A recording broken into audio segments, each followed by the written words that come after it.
আসসালামু আলাইকুম সবাইকে। কালকে ঘুমানোর আগে মোবাইল স্ক্রলিং করার সময় এই রেসিপিটা আমার চোখের সামনে এসেছিল। ভাবলাম সকালে সময় পেলে ট্রাই করব।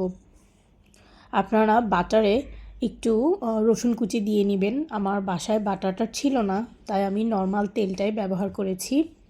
এরপর এই যে বাঁধাকপিটা যেভাবে দেখছেন এভাবে কেটে বসিয়ে দিবেন। আর ওটা তো আসলে চাইনিজ বাঁধাকপি ছিল, আমাদের দেশের বাঁধাকপিটা একটু বড় হয়, তাই আমি টুথপিক দিয়ে চারপাশটা একটু আটকিয়ে নিয়েছি।